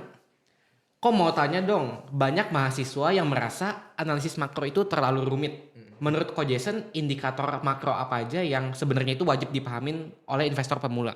Oke, sebenarnya kalau dibilang rumit akan sangat rumit karena datanya banyak banget. Tapi I would say yang rule of thumb yang paling gampang pertama harus tahu tentang arah suku bunga The Fed. Itu udah pasti suku bunga The Fed itu berapa. Karena itu akan ngefek ke market Indonesianya juga. FOMC I suggest kalau mungkin kalian nggak bisa stay jam 1 pagi 2 pagi, kalian baca beritanya lah setidaknya. Dan kalau bisa kalian jangan, kalau kalian yang short term trades, jangan trade. Ada orang tuh yang suka trade-nya pas FOMC sama NFP, pas lagi kayak berita-berita CPI. I suggest jangan terlalu gitulah, maksudnya. Itu agak susah, itu agak tricky, market volatile banget gitu kan. Tadi ya itu gue sebut sih, The Fed, terus CPI, peduli dengan bagaimana inflasi di Amerika Serikat. Itu akan ngefek juga nanti ke The Fed-nya gimana. Terus mungkin coba untuk perhatiin indeks-indeks lain kali ya, sesimpel kenapa sih Kospi lagi rally. Harus tahu SK Hynix dan Samsung kenapa mereka rally, mereka jualan apa sih? Ya kan? Mereka make up more than 50% of their index loh. Makanya kalau Kospi turun, sebenarnya yang turun tuh SK Hynix dan Samsungnya gitu kan. Kenapa sih TSMC naik gitu? Kenapa sih emerging market kondisinya seperti ini? Jadi nggak usah yang secara detail bener-bener hafalin angkanya, tapi cerita narasi uangnya lagi ngalir kemananya sih gitu kan. Karena semua tadi ngefek tuh, The Fed, indeksnya gimana, Saling berhubungan satu sama lain inflasi ya? itu berhubungan. Nah jadi ya udah sekedar coba untuk pelajarin, keeping updated, coba baca-baca artikel, nonton YouTube yang berhubungan dengan itu. Nggak usah yang sampai terlalu dalam banget juga nggak apa-apa sih. Itu jadi sesuatu yang seru sih, karena menurutku itu bakal bikin kita wawasannya lebih luas, nggak cuma buat di level buat trading dan investing ya, tapi juga dalam kita do business, kita lebih ngerti, dalam kita ngobrol sama orang-orang lain, kita juga lebih paham. I see. Kita lanjut ke pertanyaan berikutnya. Kok mau tanya dong, selain indikator makroekonomi, indikator apa yang paling sering Ko Jason pantau, let's say sebelum pasar dibuka gitu? Kalau misalnya untuk yang levelnya short term, mungkin momentumnya ya. Jadi ngelihat dari price and volume, price action aja sih. Price action, apakah ini ada indikasi sedang mau buyers more than the sellers gitu kan. Akumulasi gitu ya? Terjadi akumulasi gitu kan. Ya kadang melakukan lihat broker summary walaupun nggak 100% reliable juga gitu kan. Cuma kalau ada indikasi bahwa ini kok ada beberapa big money accumulate lumayan dalam time frame tertentu, ini ada indikasi apa. Tapi ya kita kan harus cocok-cocokin semuanya ya, nggak bisa fully believe di satu. Jadi mungkin itu sih. Oke, kita lanjut ke pertanyaan berikutnya nih, Ko. Apa sih mungkin buku atau investor favorit atau mungkin panutannya Ko Jason gitu? Kalau aku sebenarnya jujur paling suka, walaupun ini dibilang sama banget enggak style itu sebenarnya Peter Lynch. Peter Lynch. Peter Lynch itu yang bikin aku ngerasa bahwa saham yang PI-nya mahal itu belum tentu saham yang mahal. Karena there's a reason kenapa ada saham PI-nya mahal, karena growth-nya juga tinggi. Kayak misalnya Nvidia itu pernah PI-nya di atas 100 kali, tapi growth dia tuh ratusan persen year on year. Bahkan mungkin quarter on quarter bisa puluhan persen gitu kan. Pas yang AI boom yang awal-awal gitu kan. Jadi kalau teman-teman ngelihat saham PI gede, nggak langsung Overvalued. gitu. Karena kita ngeliat prospek bisnisnya. Itu yang mungkin banyak membuka, turns out yang selama ini, cari PI itu harus di bawah 10 ya. Itu Iya. nggak menjamin. Saham murah bisa jadi makin murah, saham mahal bisa jadi makin mahal. Yang penting kita tetap berlogika dan ya wise aja dalam kita make decisions. Bener ya, jadi emang ada saham murah karena emang murahan, ada juga yang mungkin sahamnya itu emang mahal tapi karena emang wajar gitu ya. Bener, sih market will price apa yang appropriate lah. There's a reason kenapa sahamnya PI 2, PI 3. There's a reason gitu. Mungkin pertanyaan terakhir nih kok. Ko Jason lebih suka let's say analisa teknikal atau fundamental? Sebenarnya dua-duanya sama penting ya. Dua-duanya sama-sama penting. Tapi mungkin ya fundamental comes first ya. Karena fundamental itu kan kita sangat bener-bener gak bisa otak-atik ya. Mungkin analisisnya akan berbeda. Tapi kalau technical itu kan sebenarnya cukup bias. Tiap orang akan punya eh, take away yang berbeda ya dari satu chart gitu. Jadi mungkin kalau fundamental dulu, fundamental lebih ke bisnisnya, nggak cuma PE, PBV, tapi bisnis prospeknya ke depannya. Tapi technical lebih ngeliat price and volume aja sih, bukan pattern-pattern. Kalau pattern-pattern jarang pakai sih sejujurnya. Berarti lebih ke let's say price volume bid offer gitu ya. Kalau bid Kalau bid offer offer jujur enggak ya? aku nggak terlalu menguasai sih, karena aku nggak yang kayak day trade gitu, jadi nggak terlalu I see. merhatiin banget juga. Oke, mungkin sekian untuk sesi Q&A-nya. Kita coba cari benang merahnya ya kok. Dari awal obrolan kita hari ini kita udah ngebahas let's say kondisi pasar di first half 2026 gitu ya, yang penuh tekanan, kepleset berkali-kali. Nah, kita pengen susun sebuah strategi nih kok. Sebenarnya pertanyaan yang paling penting adalah sekarang kita sebagai investor retail tuh harus ngapain sih? Mungkin Ko Jason kalau misalnya boleh cari tahu nih pandangannya Ko Jason sendiri dengan memperhatikan semua variabel yang ada nih yang udah kita bahas, let's say the Fed segala macem, how do you see the second half of 2026 playing out gitu? I think the second half of 2026 akan menjadi momen yang seru buat kita belajar bahwa market itu tuh multidimensional. Artinya kalau teman-teman yang selama ini banyak invest di IHSG doang, sebenarnya it's a good time to learn about other markets juga. Mungkin di crypto, mungkin di US markets, mungkin teman-teman perhatiin gold atau aset kelas lainnya gitu. Itu menunjukkan bahwa ya kita gini, kalau kita pegang semua, kita merasa diversified, tapi kita pegang semuanya di saham Indonesia, kita tidak se-diversified itu. Balik lagi tadi kan risknya banyak gitu. Cuman ini jadi momen pelajaran buat kita untuk lihat kalau oh ternyata di saat market euphoria semua orang akan mikir ke tadi bukan kayak bilang ya 36.000 IHSG, turns out kita bisa juga mengalami penurunan yang sangat dalam gitu, sangat tidak expected gitu. Semua nggak ada yang expect. Jadi everything could happen. Mungkin pelajaran take away yang paling besar adalah always think about the risk before the returns. Mikirin dulu dari sisi worst case scenario-nya. How much am I willing to lose? Jangan mikirnya, aduh nanti mau McLaren-nya warna apa ya, gitu kan? Nanti mau pesen McLaren-nya warna apa? Karena orang udah terlalu dijual mimpinya, oh ini bakal arah berapa kali. Ini maksudnya orang tuh dijualnya return. Karena yang paling penting dalam investing juga adalah portfolio management kita, risk management.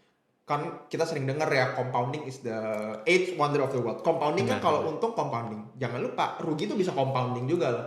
Kalau kamu ruginya compounding, untuk balikinnya itu akan lebih susah. Makanya kalau kita rugi 50% duit kita perlu buat balikinnya lebih tinggi 100% lagi. buat cuman balik modal. Jadi hati-hati dengan drawdown, hati-hati dengan penurunan karena nggak bisa mengelola risiko dengan baik gitu. I see. Kalau misalnya let's say outlook pasar modal di Indonesia ke depannya gitu ya. Menurut Ko Jason sendiri untuk second half 2026 apakah volatilitasnya bakal semakin tinggi let's say dari variabel-variabel makroekonominya atau mungkin lebih mungkin sedikit lebih bagus gitu ya, lebih stabil gitu. Kalau secara volatilitas mungkin kalau coba untuk berpikir logika ya, aku rasa akan lebih stabil ketimbang kemarin. Karena kita mungkin udah terbiasa ya dengan mungkin pidato, kita udah terbiasa dengan kebijakan, kita terbiasa dengan ada pengumuman apa, kita udah tidak sekaget itu setidaknya dalam time frame tahun ini.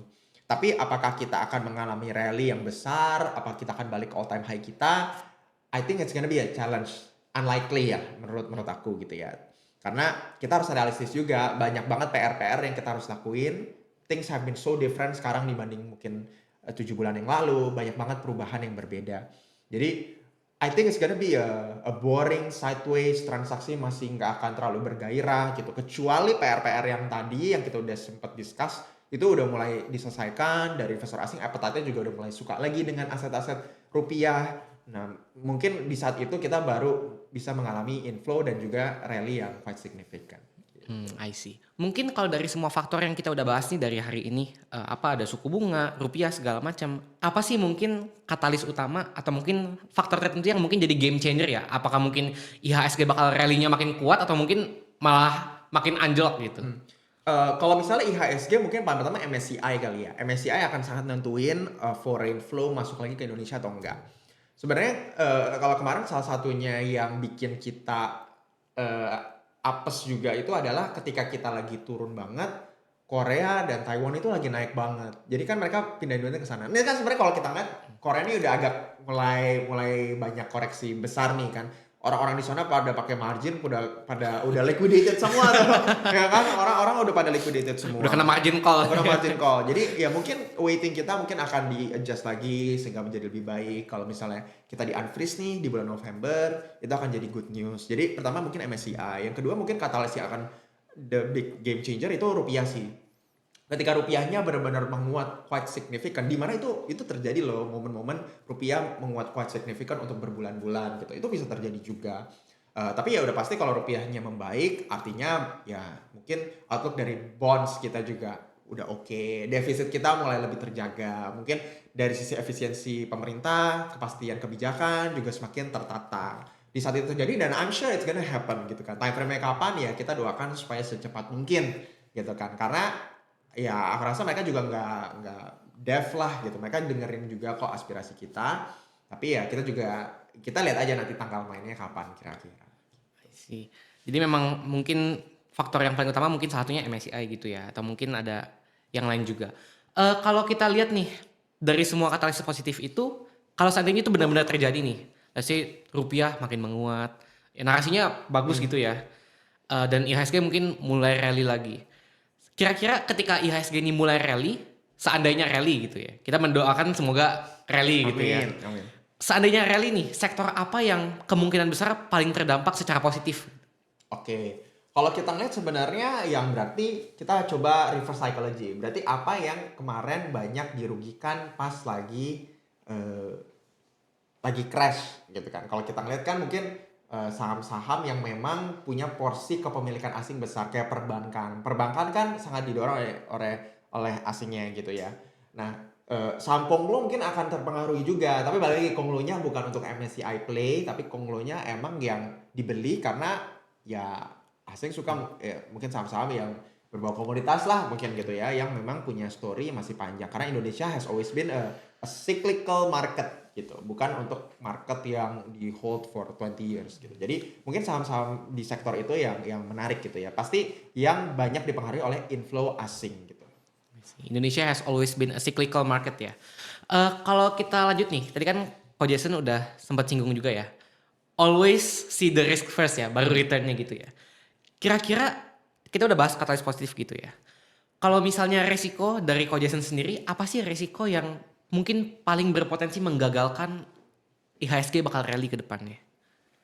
Yang paling mungkin adalah ketika terjadi social unrest sebenarnya. Ini tapi mungkin dari luar dari financial market. Tapi suka nggak suka ini akan ngefek. Ketika social unrest terjadi, segala metrik ekonomi itu udah mulai, yang kita peduli adalah kestabilan. Investor kalau misalnya mau investasi di satu negara, mereka itu ngelihat, bahkan MSCI, salah satunya adalah kepastian regulasi dan seberapa kuat rule of law ditetapkan. Peraturan nggak bisa diubah sesuka-suka, tapi memang harus dengan satu prinsip yang emang fair gitu kan. Nah, jangan sampai ketika kita udah mulai rasanya good news, internally secara politik ada problems. Nah itu udah game-nya beda lagi gitu kan. Dan ya I hope it doesn't happen. Dan aku percaya lah itu tidak akan terjadi lah. Tapi mungkin itu amit-amit banget itu terjadi gitu. Atau ya mungkin kalau misalnya mungkin yang versi yang nggak se-ekstrim itu, mungkin ya kalau misalnya somehow si investor asing ini tetap masih nggak suka, terutama rating agencies ini masih kasih outlook negatif, bahkan menurunkan bond rating kita jadi junk bond ya, jangan sampai lah. Jangan Itu sampai akan junk bond ya. ekstrim banget sih kalau kita turun ke junk bond. Karena kita kan barely kan di investment grade sekarang. Jadi ya mungkin hal itu kan. Dan kalau sampai junk bond, yield kita makin naik, risk free rate kita makin naik, semua cost of fund bakal naik juga ya. Bakal naik banget gitu. Karena kita harus narikin duit masuk ke dalam lagi. Kalau dari Ko Jason sendiri kita ngomongin soal risiko, ada nggak sih let's say peluang, let's say market crash di sepanjang first half ini mungkin bakal jadi separah, let's say kita benchmarknya tahun 98 atau mungkin tahun 2008 ketika global financial crisis gitu loh. I think will be very different ya. Kalau kita ngelihat resilience dari ekonomi kita jauh lebih kuat dibanding dulu. Dulu kita banyak banget ngelakuin pinjaman itu dalam dolar. Ya bahkan perusahaan-perusahaan itu banyak melakukan pinjaman dari USD gitu kan. Kalau sekarang kita ngelihat sebenarnya ekonomi kita cukup kuat. Consumer spending kita sangat kuat dibanding dulu gitu. Kita nggak se-interconnected itu kayak dulu dengan dolar gitu kan. Kita udah membangun framework sehingga gejolaknya nggak separah itu. Makanya sekalipun nih kita nggak suka nih, market kan crash-nya gede banget kan, 30-40%. Tapi real life feels like ya nggak terlalu banyak berubah lah mungkin. Apalagi mungkin teman-teman yang middle class juga masih masih oke, masih menjalani kehidupan sehari-hari masih bisa gitu kan. PHK juga tidak maksudnya secara real ekonomi kita belum melihat ada sesuatu yang sangat-sangat signifikan. So I think it's so much different dibanding kayak 98 di mana marketnya crashnya parah banget, bottomnya kayak nggak kelihatan, tapi real ekonomi juga hancur. 2008 juga real ekonominya banyak hancur. Tapi 2008 habis itu kita banyak diuntungkan dari sisi commodities. Jadi ya teman-teman, I think it's very different sih dibanding secara structural, sistematiknya kita 2026 dibanding 2008 maupun tahun 98. Kalau dari Ko Jason sendiri menilai resiko untuk the second half 2026 ini lebih banyak berasal dari resiko global atau mungkin resiko domestik, let's say kebijakan pemerintah atau kebijakan moneter gitu? Kalau menurutku sih majority akan dari domestik ya. Karena kalau misalnya secara global sebenarnya cuma dua kan. Ngomonginnya tentang perang di Selat Hormuz sama AI, capex spending. Kayak ya ini kita nggak sempet bahas sih, cuma kayak Google ternyata for the first time semenjak IPO dia tuh negative free cash flow. Selevel Google yang biasanya selalu punya cash banyak, ternyata dia negatif karena dia harus spend banyak untuk Capex-nya AI. gede banget. Capex-nya gede banget. Nah itu kan tapi dua story global yang ya dibilang kita mungkin lebih banyak ngefeknya di sisi Selat Hormuz. Kalau AI kan kita nggak dapet banget ya di cycle ini, kita nggak dapet banget Bu, itu agak sayang sih itu kan. Ya itu sih, jadi mungkin majority akan lebih domestik, pembenahan tadi secara transparansi bursa, MSCI mulai suka, terus rupiahnya menguat, kepastian kebijakan itu akan pasti sangat bikin banyak influence gitu ya ke market kita secara domestik. Oke. Mungkin let's say kalau misalnya the worst scenario happens gitu ya. Let's say semuanya jelek ya, globalnya jelek, domestiknya jelek. What should we do sebagai investor retail yang unyu-unyu gitu ya? Apakah kita harus ngurangin exposure, kita nambah cash, atau mungkin kita serok terus kok kata Purbaya gitu ya? Iya, pertama banyak berdoa kali ya. Banyak berdoa. Banyak berdoa, tapi sebenarnya gini sih, ini yang biasanya aku kayak ngobrol sama teman-teman yang mahasiswa ya. Investing in the financial markets is very important. Tapi ketika modal kita masih belum terlalu banyak, sebenarnya lebih banyak invest ke diri sendiri deh. Coba bikin uang, invest ke diri sendiri sehingga returnnya internal rate of returnnya pasti jauh lebih tinggi deh. Invest in skill, naikin income, kayak gitu-gitu, itu pasti jauh lebih gede returnnya pas kita mungkin masih early 20s, 20-an, kita bisa dapat return yang jauh lebih signifikan. Tapi kalau kita ngomong di financial market, ya sebenarnya ya udah gitu, mau nggak mau kita harus sabar sampai kita ngelihat kondisinya mulai reda. Yang sering kali orang susah ngelakuin tuh kayak gatel kalau pegang cash banyak. Kayak merasa bersalah. Kok ini kayak nggak kerja ya? Ya udah sih separah-parahnya put it in money market funds. Taruhlah di reksadana pasar uang gitu kan. Itu cash is a position. Cash is king, but cash is also a position. Untuk tidak menginvestasikan uang di mana yang ini belum waktunya, itu juga wisdom loh. Itu juga sesuatu yang bijak. Jadi jangan merasa bersalah buat teman-teman yang selama ini, enggak, gue nggak boleh pegang cash sama sekali, gue harus selalu invest. Enggak juga. Cash itu juga memberikan ketenangan, peace of mind, dan bisa jadi itu amunisi yang sangat baik di saat nanti marketnya udah favorable menurut tesisnya kita. I see. Kita bakal lanjut ke sector rotation nih kok. Mungkin kalau misalnya dari Ko Jason sendiri dengan segala kondisi di first half 2026, mungkin menurut Ko Jason ada nggak sih sektor-sektor tertentu yang mungkin mulai menarik nih untuk dicermati, atau mungkin sektor mana yang mungkin kita cenderung mungkin harus menghindari sebagai investor retail gitu? Mungkin mulai dari yang menghindari dulu ya. Aku akan menghindari saham-saham yang memang digerakinnya cuman karena berita-berita headline dan sesuatu yang terlalu financial engineering lah. Jadi ya kayak tadi MSCI Play lah, mau dibeli MotoGP dan Vanguard, nah itu gitu-gitu avoid lah gitu kan. Udahlah, kita harus sudah lebih mature, nggak kemakan sama berita-berita seperti itu. Kalau sektor-sektor yang mulai menarik, sebenarnya ya kalau personally, I've always been a big fan of commodities. Karena ya mungkin lihat dari sisi makronya ya, saham-saham batu bara, nikel, tembaga, ya itu sesuatu yang sangat menarik buat aku gitu ya. Tapi apakah ini waktu yang tepat untuk beli? Belum tentu juga, tergantung teman-teman ngelihat view-nya seperti apa gitu kan. Dan ya perbankan untuk long term, I'd say it's a good, there's a really big margin of safety gitu kan. Jadi kita sekalipun nanti misalnya nih turun lagi, kan kita masih ada income nih. Ya udah kita masih bisa nembak-nembak lagi, average down gitu kan. Maksudnya dengan sekarang misalnya di harga berapa sih? 2.800, 6.100 dengan harga-harga yang very low, walaupun ya kita nggak pernah tahu akan makin Seberapa turunnya low gimana. gitu ya. Tapi kita lebih punya pegangan ketimbang kita pegang saham yang kita nggak ada pegangannya cuma narasi doang gitu. Oke, mungkin to recap gitu ya. Dengan kondisi pasar yang sekarang, kita ngelihat udah banyak juga sektor yang dihindarin, atau mungkin yang kita mungkin bisa mulai mencermati gitu ya. Sebagai investor retail nih, mungkin teman-teman penonton podcast Market Talks KSPM ini, gimana sih kita harus nyusun portofolionya? Apakah mungkin Ko Jason bisa nggak ngasih semacam checklist gitu dari kita, apa aja sih yang mungkin harus kita siapin, harus kita cermati gitu?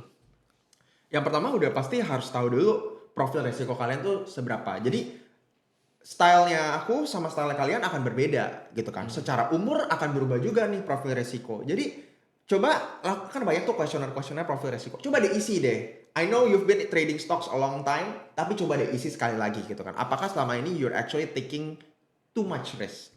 Gitu kan. Maybe gitu kan. Itu satu. Jadi cek dulu profil resikonya gimana. Kedua, mulai coba untuk perhatiin bahwa the real return in your portfolio itu bukan stock pickingnya banget, tapi portfolio allocation-nya. Ini jauh lebih penting gitu ya. Kecuali mungkin teman-teman di sini yang sukanya all in ya. Susah sih, susah ya all in. Gas haka. Haka pakai margin gitu kan, pakai petir kalau gitu. Jadi harus lama-lama sih aku ngerti bahwa kayak returnnya tuh bukan terlalu di stock pick harus selalu menemukan saham yang bagus terus all in, karena I'm wrong a lot of times gitu. Jadi ya udah diversify, tapi diversify-nya juga accordingly ya. Itu yang kedua. Jadi portfolio allocation matters so much more than stock picking. Ya tetap ya lah, pilih jangan yang aneh-aneh juga. Yang ketiga sebenarnya adalah think about the allocation for your cash. Jadi mikirinlah tentang alokasi cash. Yang kita nggak harus selalu all in kok gitu. Kita nggak harus selalu semua dana kita masukin pakai leverage kok. Nggak harus kok gitu kan. It's actually quite safe juga kalau kita masih sediain porsi untuk jaga-jaga. Dan udah pasti ya ini di luar dari kita harus punya dana darurat. Jangan sampai kita nggak bisa makan karena kita terlalu banyak investasi, kan itu agak konyol juga ya. Harus gitu pakai kan. uang dingin ya. Harus pakai uang dingin, harus pakai uang yang kalau hilang pun kita masih bisa hidup dan masih bisa bekerja dengan baik, kuliah dengan baik, ujian tetap lancar. Jangan nggak bisa ujian gagal gara-gara sahamnya lagi merah, kan sayang banget gitu kan. Gitu. Mungkin khusus penonton-penonton yang let's say masih mahasiswa gitu ya. Menurut Ko Jason sendiri, skill apa sih yang paling penting untuk let's say dimiliki oleh kita-kita mahasiswa ini dalam dunia investasi kok? Oke. Ini orang akan banyak yang hah dan bingung, tapi menurutku yang paling pertama wajib bisa bahasa Inggris. Wajib bisa bahasa Inggris. Wajib bisa bahasa Inggris. Kenapa? Karena informasi yang kita dapat pas kita bisa bahasa Inggris itu jauh lebih dalam dan lebih kaya. Kita lebih ngerti makro. Ini terutama mungkin kalau teman-teman yang mau mendalami makro lagi ya. Kita dapat informasi yang lebih rich, lebih Luas ya. luas. Jadi perspektif kita makin luas. Kita nggak cuma dapat informasi dalam bahasa Indonesia gitu kan. Ya itu satu. Mungkin buat teman-teman mahasiswa utilize AI lah. Utilize AI nggak cuma dalam investing tapi juga dalam bagaimana kita mencoba untuk solve a problem. Mencoba untuk discuss bareng AI. Belajar prompt engineering, bagaimana bikin prompt yang bagus. Sehingga I actually discuss a lot with my AI gitu kan. Ya nggak ngikutin ketik-ketik gitu kan. Tapi misalnya ada suatu berita atau apa, I don't have time. Ya udah, my agents do all the analysis. Aku tinggal baca resultnya seperti apa, aku research lagi gitu. Tapi ya ini skill-skill yang mungkin kalian lebih jago lah dari aku gitu ya. Dan ini ya diperdalam gitu. Karena ini nanti returns-nya nggak cuma dalam investing tapi juga dalam life gitu. Jadi ini akan mungkin sangat bermanfaat buat kalian yang masih kuliah sekarang. I see. Kalau ngomong strategi investasi atau mungkin trading strategi, kira-kira untuk mahasiswa yang mungkin baru mulai investasi per nonton podcast ini nih, kira-kira apa sih yang paling realistis untuk diterapkan? Apakah kita all in cash dulu atau mungkin kita mulai dollar cost averaging atau gimana kok enaknya? Sebenarnya kalau buat mahasiswa atau buat pemula kali ya, sebenarnya paling gampang dan simple itu adalah dollar cost averaging. Jadi dollar cost averaging tuh bahasa susahnya, bahasa anak kuliahnya. Kalau bahasa anak SD-nya tuh ya udah nyicil. Tergantung mau setiap minggu, setiap bulan ya, tergantung kalian mau time frame-nya gimana. Paling gampang biasanya setiap bulan karena dapat uang jajannya tiap bulan atau gajiannya tiap bulan gitu kan. Jadi udah misalnya tiap bulan langsung dialokasiin berdasarkan profil resiko kalian, berapa nih yang mau dimasukin ke saham, berapa mungkin buat di pasar uang, mungkin kalian ada yang nyicil emas. Ya udah kalian bagi-bagi aja gitu. Nah, Ketika kalian udah lulus averaging, kalian mindsetnya oke, I wanna invest. Ya, mungkin nanti di tengah jalan ada diganti nih alokasinya saham lebih banyak, lebih dikit. Nah, itu kan suka-suka kalian gitu kan. Tapi mindsetnya jadinya ya udah sisihin, dapat duit, sisihin, invest gitu kan. Nanti ya kita coba semakin banyak duit yang kamu masukin, kamu mau nggak mau akan makin peduli duit kamu kemana. Kamu akan belajar sendiri tentang makro, belajar sendiri tentang apakah saya lebih cocoknya fundamental, teknikal, atau baca money flow. Itu kalian akan secara natural figure it out by yourself. Gitu. Memang pelajaran yang terbaik itu dari pengalaman ya. Dari Guru pengalaman. terbaik ya. Iya, nggak pernah lupa pasti. Bener. Mungkin untuk mengakhiri session podcast kita nih kok. Kalau boleh, Ko Jason boleh nggak mungkin memberi pesan nih kepada semua investor, khususnya mungkin investor yang mungkin masih pemula atau mungkin kita mahasiswa gitu. Apa sih mungkin closing statement atau mungkin prinsip investasi yang paling penting dipegang untuk menghadapi kondisi pasar yang kita tahu penuh ketidakpastian gitu ya kok. Ya ini sebenarnya karena kemarin lagi tergila-gila dengan satu film. Film ini bilang ada satu quote. What you most want is what you most can't have. And what you most can't have is what you've already had but lost. Jadi ini dari The Odyssey. Dia bilang apa yang kamu paling pengen di dunia ini adalah hal yang kamu nggak pernah punya. Dan hal yang kamu nggak pernah punya sebenarnya adalah hal yang dulu kamu punya tapi kamu udah hilang. Artinya apa? Artinya adalah seringkali sekarang para investor di Indonesia itu banyak bermimpi tentang tahun lalu. Rally lagi, mau rally lagi. Bermimpi-mimpi itu akan terjadi lagi. Tapi itu udah hilang. Kita harus move on. Kita harus jalan dengan sekarang kondisi yang sangat dinamis ini. Jadi sekarang dengan kondisi yang baru ini ya udah get to a new chapter in life. Belajar, mulai untuk tadi cek resikonya dulu. Ya, the real risk is about not knowing where you put your money, ya kan? Jadi pastikan ketika kita taruh duit kita tahu kenapa kita taruh ke sana, bukan karena orang lain. Orang lain mungkin kasih referensi tapi kita nggak bisa salahin orang lain. Kalau rugi itu keputusan saya. Kalau untung itu keputusan saya. Sehingga kita jadinya bisa menjadi investor yang bijak, yang bertumbuh, yang terus belajar, yang mau adaptasi sama keadaan yang baru. Lama-lama pasti kita akan jadi makin mencintai investasi gitu. Jangan sampai investasi bikin kita jadinya enek, muak, trauma, sayang banget gitu. Karena semua orang pasti at the end of the day harus investasi. Tinggal ke aset-aset yang mana, alokasinya berapa sesuai dengan profil risiko dan tujuan investasi masing-masing. Jangan sampai portonya merah bilang saham itu judi ya. Saya nggak tahu deh yang bilang kayak gitu siapa ya. Aduh. Mungkin untuk recap semuanya ya teman-teman ya. Kita udah banyak banget nih denger insight dari Ko Jason ya. Mulai dari kita review the first half of 2026 sampai kita udah ngebahas outlook juga dan kita udah ngejawab pertanyaan dari teman-teman nih. Dari Ko Jason, is there satu kata yang mungkin akan menggambarkan market the second half 2026 bakal kayak gimana? Atau satu kalimat gitu kok? Banyak bertahan aja. Banyak bertahan. The real winners adalah mereka yang tetap survive. Yang survive ini yang akan jadi the winners tahun depan. Jadi stick through it gitu kan. Kayak push through. Belajar waktu yang tepat buat belajar. Don't give up. Jangan karena satu kali market crash. Ini justru jadi pembelajaran yang menarik. Numpung kan nanti modal kita makin banyak nih. Ya kan? Nanti makin banyak kita udah lebih ready, lebih experience. I see.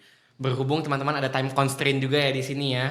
Dengan berat hati, Ko Jason dengan banyak banget insight yang udah kita dapetin dari nonton podcast ini, kita harus mengakhiri podcast ini nih teman-teman. Di sini gue sebagai moderator Kenneth pada Market Talks kali ini mau ngucapin terima kasih nih terutama untuk Ko Jason, teman-teman dari Macro Journal yang udah menyempatkan hadir di sini ya untuk membagikan insight-insight tentang pasar modal ke teman-teman. Dan mungkin untuk teman-teman juga jangan lupa buat follow terus Instagram, YouTube, KSPM FEBUI maupun juga Macro Journal dan IG-nya Ko Jason nih supaya bisa stay updated untuk info-info makroekonomi dan tentunya pengaruhnya terhadap investasi kita gitu ya. Terima kasih juga buat semua viewers yang udah nonton. Sampai jumpa di Market Talks berikutnya. KSPM FEBUI, Generasi Investasi.